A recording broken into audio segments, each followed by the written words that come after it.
Hello guys, and welcome back to Fashion Through the Years with Camilla. We're traveling all the way to Japan for this one because today I will be explaining Gyaru. Now, what is Gyaru? Basically, it's a subculture that originated in Shibuya, Japan starting in the 90s. There are many different substyles within it, but they all center around a fun-loving, carefree attitude and have the unofficial motto of get wild and be sexy, first popularized by Egg Magazine. Remember these guys, they'll be really important. The term itself actually took inspiration from the fashion predecessors to Gyaru, the bodycon girls of Japan's bubble era. During this time, the economy in Japan was flourishing, and with that, so was the club scene.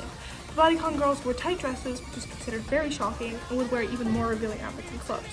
These girls would get called girls, but in English to separate them from the rest of society, as their clothes are much more Western than Japan is used to.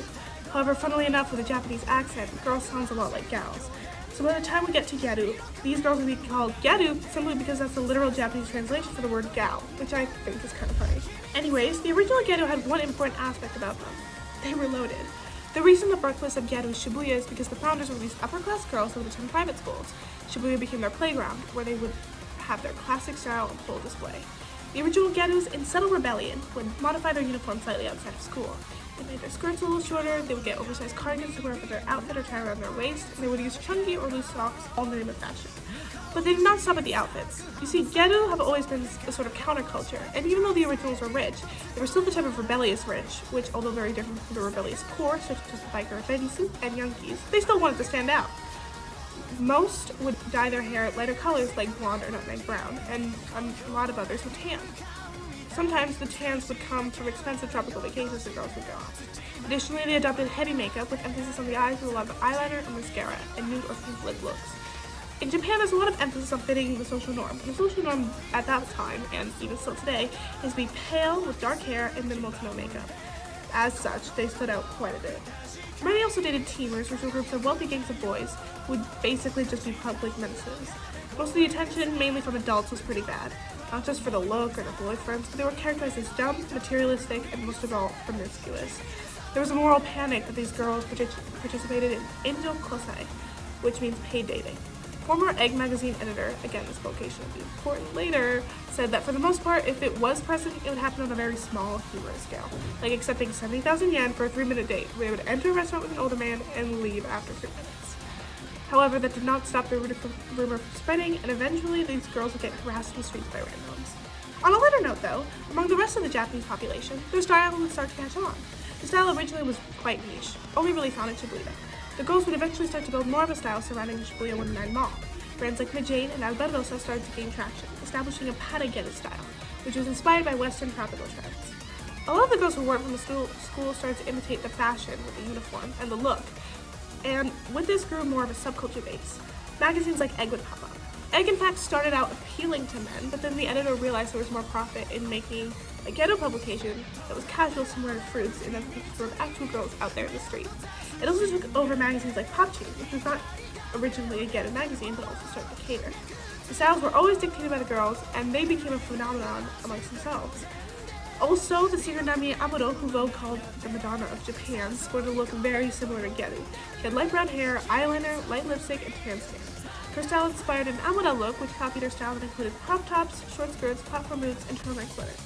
A lot of her style and music also was influenced by African-American streetwear and music, and here we can take a moment to count the influences that led to the creation of Gyaru.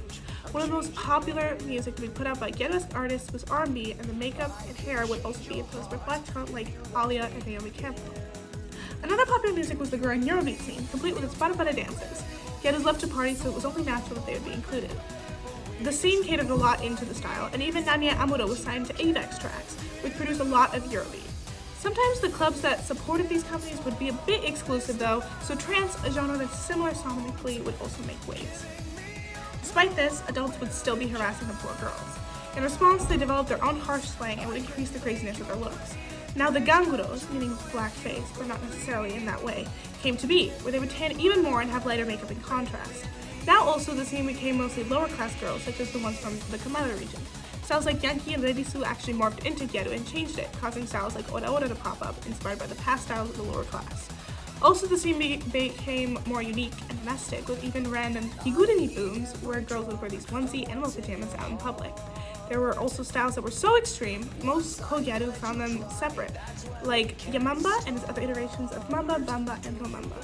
Unfortunately, now we get to a more problematic side of Gyaru, where some girls were darker than their skin to the point where it was unnatural and that lived up more to the direct blackface translation, as well as the adoption of protective hairstyles.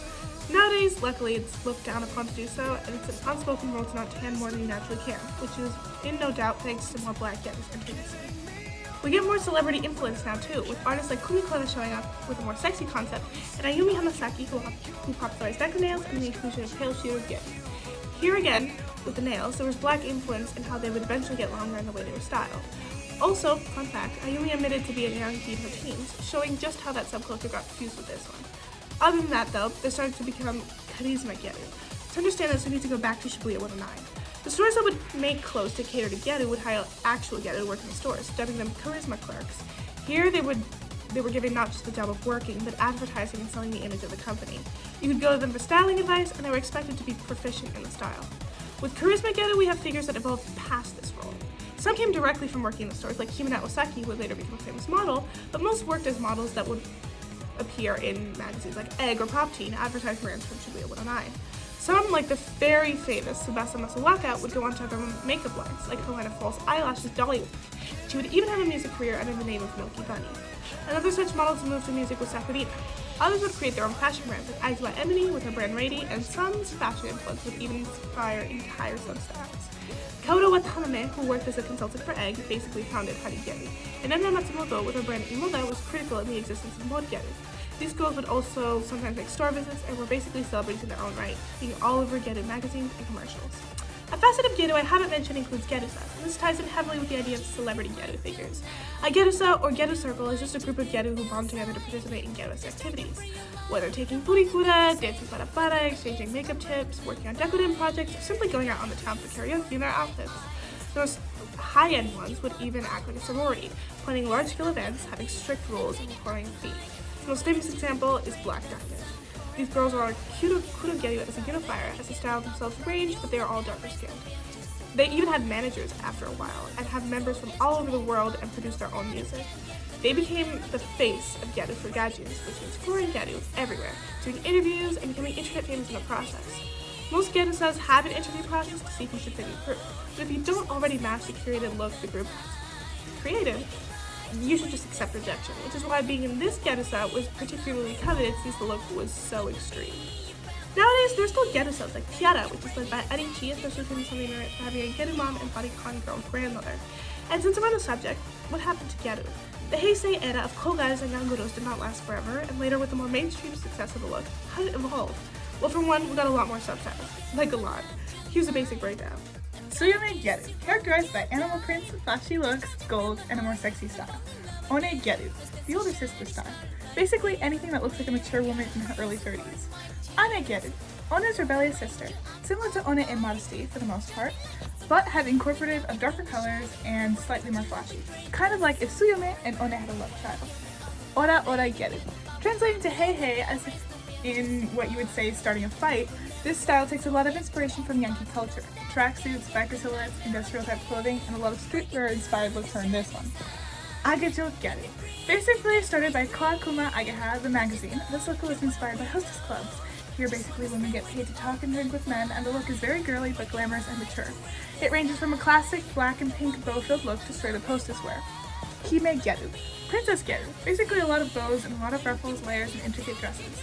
Most also do their hair in a beehive-like fashion, but this is not necessary. Hime Kaji Gyaru. The casual version of Hime as the name suggests. Lots of florals and bohemian-like looks, with the brand Liz Lisa being the most exemplary brand of the time. The dresses were less elaborate and shoes like boots were worn, as well as more casual accessories. You can even wear jeans if you style them right. There's also a Roma Gyaru, which is considered by some to be different, but I, as well as many others, count these two as the same. Hari Gyaru, coined by Egg model Kaoru Watanabe, remember her. This looks really garish and flashy. Lots of bold colors, prints, and opposing patterns. It kind of looks like a Gyaru version of American scene fashion. Ame Kaji Gyaru, meaning American casual, this look takes a lot of inspiration from American streetwear, because in Japan there's a stereotypical idea of America being this fun-loving surfer place, and this look with its bright colors, slogan tees, being used with streetwear silhouettes like baggy jeans, Ugg boots, oversized tops and jackets, basketball sneakers, and hoodies, exemplifies it perfectly. Roku Gyaru, meaning rocker Gyaru, this look takes a lot of influence from punk and grunge styles, but with a girly twist. There's a lot of use of tutus and rhinestones. Goshiko Gyaru, goth Gyaru. Similar to Roku in its interpretation of its original style, we have a lot of tutus and decor, but more overtly gothic than Roku. Mode Gyaru. Popularized by 2010s brands like Imoda, these meant to recreate a more high-end look, along clean lines, sophisticated silhouette, usually experiments with fabric and texture. It ended up looking very of its time though, which is why it's not very well known.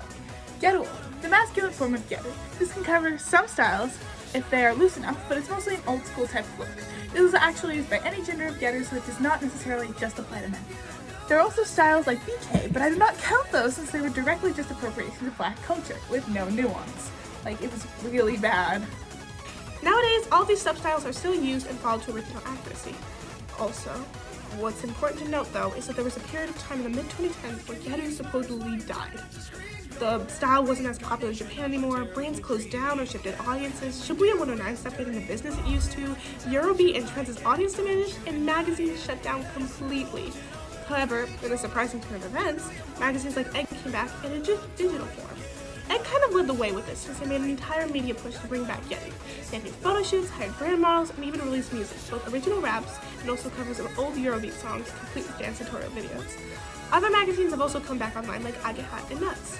The presence of Gyaru is also still in Japanese media that's consumed today, like the character of Aira Mikoto in the anime The Disastrous Life of Saki K, the anime and manga Super Gals, the bullies in the game Yandere Simulator, the game series Dance Masters, and even in the game series Yakuza.